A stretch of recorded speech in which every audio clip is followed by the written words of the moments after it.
विशाल भाई कल पेपर देखा मैंने, पेपर में उन्हें पूछा हुआ है कि नोबेल प्राइज़ मिला एक बंदे को स्वांते पाबो को। हाँ ना तो क्या डिस्कवरी की उसने? यार, जो स्वांते पाबो है ना बंदा, ये तो पता है ये कौन बंदा है?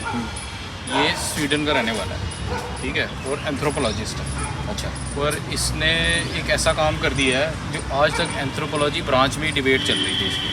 अच्छा, तो पता है डिबेट किस बात की चल रही है? इस बात की डिबेट चल रही थी ह्यूमन एंसेस्ट्री से रिलेटेड, अच्छा। कि ह्यूमंस का एवोल्यूशन कहाँ से हुआ है। अच्छा। तो उसमें एक और होते हैं नेंडरथल्स, होमो नेंडरथल, और साथ में एक थे डेनिसोवैंस। अच्छा। तो उनकी भी डिस्कवरी के पीछे इसी का हाथ था। अच्छा। लेकिन अभी तक डिबेट ये थी कि वो हमारी ह्यूमन के एंसेस्टर्स हैं, अच्छा। या फिर वो कोई एक अलग स्पीशी है। अच्छा। और एक और इंटरेस्टिंग बात ये बताता हूँ मैं, कि जो स्वांते पाबो है वो सारे बोल रहे हैं स्वीडिश स्वीडिश स्वीडिश। अच्छा। लेकिन पता है उसके पीछे स्वीडन का इतना रोल नहीं है जितना रोल जर्मनी का है। वो कैसे? वो ऐसे कि जिस इंस्टीट्यूट से उसने काम किया है, जिसने फंडिंग की है, अच्छा। वो है तेरी मैक्स प्लैंक यूनिवर्सिटी। अच्छा। और मैक्स प्लैंक यूनिवर्सिटी बेसिकली तेरे जेनेटिक्स से रिलेटेड बड़ी सारी स्टडीज़ कंडक्ट कराती है। अच्छा। तो अभी उसने ही स्वांते पाबो की रिसर्च को स्पॉन्सर किया था। अच्छा। जिसमें फिर स्वांते पाबो ने क्या किया कि पूरी रिसर्च को इसने एक तरीके से लीड किया। अच्छा। और उसमें मैं तो बताता हूँ क्रक्स क्या है, अच्छा। क्यों मिला। अभी से पहले क्या था कि देख, हमें इतना तो पता है कि ह्यूमंस जो हैं इनका ओरिजिन हुआ है अफ्रीका में। अच्छा। ठीक है।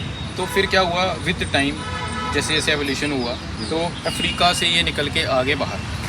तो अफ्रीका से बोला जाता है कि 2 फेस में ह्यूमंस जो हैं ये बाहर निकले। जो पहला फेस है, पहले फेस में जो ह्यूमंस वहाँ से बाहर निकल के गए, वो तेरे जो यूरोप वाली साइड सेटल हो गए ना, वो हो गए तेरे होमो निएंडरथल्स। ठीक है। कुछ टाइम के बाद, कुछ सालों के बाद, ठीक है, एक सेकंड फेज स्टार्ट हुआ। उसमें दोबारा से कुछ ह्यूमंस जो हैं वो अफ्रीका से निकल के बाहर गए। अच्छा। जब ये पहुँचे ना तेरे यूरोप में, तो फिर इन्होंने देखा कि वहाँ पे पहले से कुछ लोग रह रहे हैं। ठीक है। ठीक है। तो उनके साथ फिर ये एक साथ रहना स्टार्ट कर दिया। ठीक है। और इनके बीच में आपस में इनकी शादियाँ भी हुई, मेटिंग भी हुई।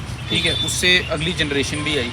तो इस तरीके से हमारी ह्यूमन एंसेस्ट्री चली है। चलिए। लेकिन अभी तक क्या था कि हमारे ना ये बीच का लिंक जो है ये अभी तक इस्टेब्लिश नहीं हुआ था। इसकी मैं तो एक और एग्जांपल बताता हूँ। जैसे हमारी इंडस वैली सिविलाइजेशन है, तो हम बोलते हैं कि इंडस वैली सिविलाइजेशन जब खत्म हुई उसके बाद आर्यन स्टार्ट हुई। तो लेकिन जो बीच का टाइम पीरियड है उसका हमें पता नहीं है कि उस टाइम पे क्या हुआ।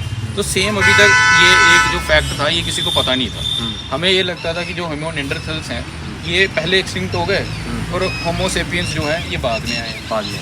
ठीक है। तो अब इन्होंने रिसर्च क्या किया, इसका रिसर्च की जो बिगनिंग है ये हमारी स्टार्ट हुई जेनेटिक्स की ब्रांच। ठीक है। जैसे जैसे जेनेटिक्स की ब्रांच में नई नई टेक्नोलॉजी आ गई ना, तो हमने क्या करना स्टार्ट कर दिया, हमने अपनी जीन्स और डीएनए को पढ़ना स्टार्ट कर दिया। हम उसका कोड पूरा कंप्यूटर में निकाल के देख सकते। ठीक है। तो इसकी बिगनिंग हुई पहले ह्यूमन जीनोम प्रोजेक्ट से। तो ह्यूमन जीनोम प्रोजेक्ट में हमने क्या किया, अपने पूरे वर्ल्ड के लोगों के सैंपल्स निकाले, उनको मैच किया, और हमें पता चल गया कि ह्यूमन स्पीशी जो पूरी है, चाहे वो एक अफ्रीका का बंदा है, चाहे इंडिया का बंदा है, चाहे किसी वेस्टर्न कंट्री का है, इनका सबका जो डीएनए कोड है 99.9% सेम। ठीक है।